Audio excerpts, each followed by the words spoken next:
APAC Equity Daily Wrap, August 23, 2024. Asian equities experienced a mixed session, initially falling in response to weakness in U.S. markets before recovering losses in the afternoon. Trading volume remained light as investors awaited the Jackson Hole symposium. The Japanese yen strengthened, even before BOJ commented that it's hard to promise when and in what form we can disclose Japan's estimated neutral rate. While not entirely unexpected, given the BOJ's view of policy as still accommodative, the market may interpret this as slightly hawkish. Hong Kong's market remained largely earnings-driven, weighed down by sharp declines in several major internet companies. Korean equities softened, with attention focused on theme stocks.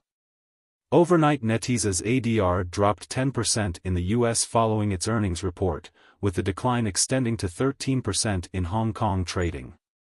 This negative sentiment was partly attributed to the revenue miss and recent disappointing launch of Naraka, Bladepoint, contrasting with the success of competitors' new game, Black Myth, Wukong this week.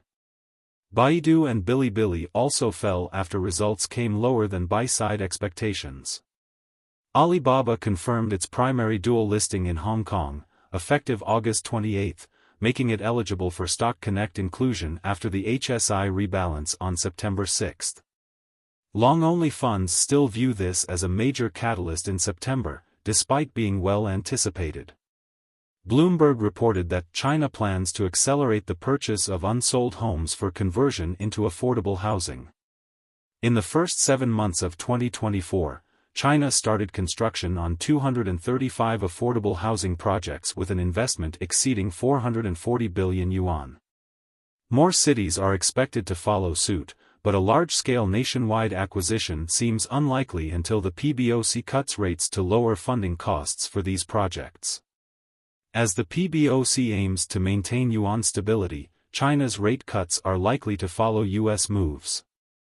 To reach the optimal level for local governments to break even on public housing projects, I think that the Chinese 10-year central government bond yield should decrease to around 1.5% from the current 2.15%.